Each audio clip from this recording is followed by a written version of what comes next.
আসসালামু আলাইকুম, সবাই কেমন আছেন? আশা করি ভালো আছেন। আজকের ভিডিওটা হবে ইন্টারন্যাশনাল, অনেক দারুণ একটা ভিডিও বানাইতে যাচ্ছে। তো ভাই, খেলাটা হয়েছে অনেক দারুণ। Bangladesh football team, national team এত দারুণ করে খেলছে। অনেক আশা নিয়ে খেলার জন্য বসে আছিলাম বাংলাদেশের মাঠে। নতুন ভুটান সাথে প্রস্তুতি ম্যাচটা মানে দেখার অনেকজনের আকাঙ্ক্ষা ছিল।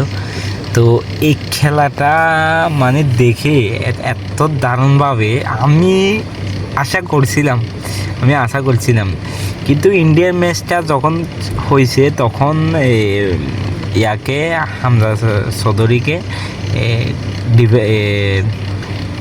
বেগি খেলবার জন্য দিছে, তাকে ডিফেন্সে দিছে। তো ডিফেন্সে ওকে যখন ইন্ডিয়া ম্যাচে ডিফেন্সে দিছে অনেক গোল, কিন্তু ও রক্ষা করছে। তো ওইখানে ওই কাজটা কিন্তু ভালো করছিল কোচ হাবিয়ার ক্যাপ্টেনরা। কিন্তু এখন এটা ভাবছিলামও, এখন যদি হামজা চৌধুরীকে মিডফিল্ডে দেখ তারেক কাজী যদি ডিফেন্স খেলে, হামজা চৌধুরী মিডফিল্ডে হয়, তাহলে হামজা চৌধুরী বল মিডফিল্ডে থেকে নিয়ে গোল করবে। আসলে তাই। তো এটা আবার আশা করছিলাম ফামিদুল আছেন অ্যাটাকিং মিডফিল্ডার, ওরে বল পাইলে ও তো নিজে বলটাকে ইয়ার মতন মানে ঘুরিয়ে গোল দিবে, এটাও আশা করছিলাম। কিন্তু ফামিদুল চাইছিল, অনেককে করে চাইছে, কিন্তু সুযোগ পায়নি। তো আসলে বাংলাদেশের ফুটবল রাজা হামজা চৌধুরী কি একটা খেলায় দেখাইলো, মানে দেখে অবাক। কি দারুণ একটা গোল দেখেন, এত দারুণ একটা গোল, এত দারুণ বলার বাইরে। মানে এত দারুণ গোল, জামাল ভুঁইয়া শুট করলো আর হামজা চৌধুরী হেড দিয়ে গোল করে দিল।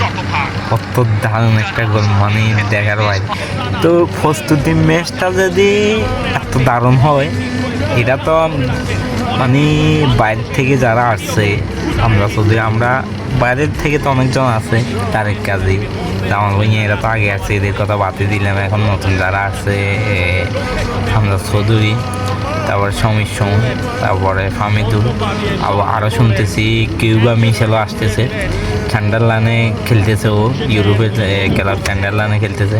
তো ও আসবে, ও আস্তে আস্তে মানে আশা করি আমরা আরও উচ্চ লেভেলের খেলোয়াড় মানে আশা করি আমরা নিতে পারবো। তো এই খেলা আস্তে আস্তে বাংলাদেশ দল নতুন যারা আছে তারা এদের থেকে কিছু শিখবে, জানবে।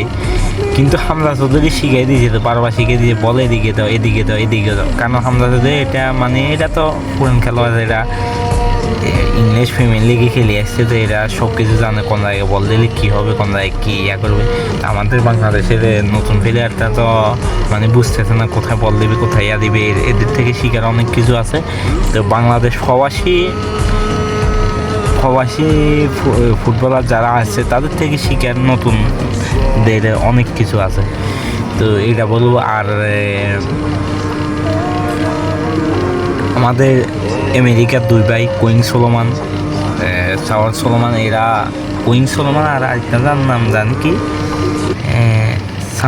সামান সোলোমান নাকি, ওনারা দুইজন যদি আসে, মানে বাংলাদেশ দল ভাই এখনই বলতেছি, বাংলাদেশ দল আগামী 2-3 বছরের মধ্যে ইনশাল্লাহ বিশ্বকাপ খেলবে। মানে বাংলাদেশ দল চিনাও যাবে না, আশা করি ইনশাল্লাহ।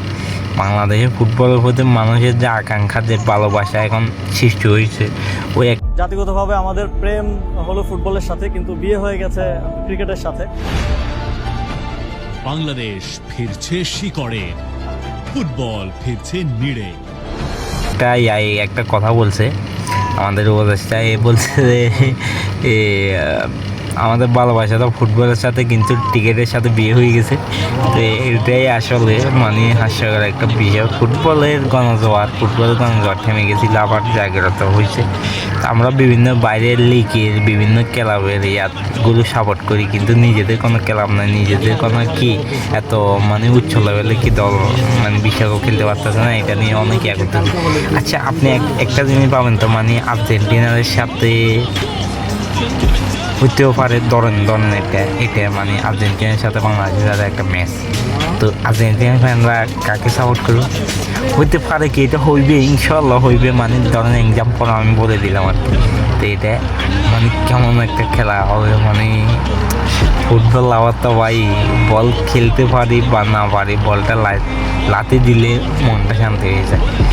তো আশা করি খেলার দেখে এতটাই ভালো লাগলো, মানে বলার ভাই এত দারুণ খেলা। বাংলাদেশ ফুটবল এগিয়ে যাও ইনশাল্লাহ। এখন খেলা শুধু বাকি রইল সিঙ্গাপুর ম্যাচ। এটাতে তো দেখে গেলাম যা দেখার, প্রস্তুতি ম্যাচে এত দারুণ করে খেলছে। আর সিঙ্গাপুর ম্যাচে তো অবশ্যই সিঙ্গাপুর ভার্সেস বাংলাদেশ অবশ্যই ভালো খেলবো, অবশ্যই ইনশাল্লাহ আশা করি। আর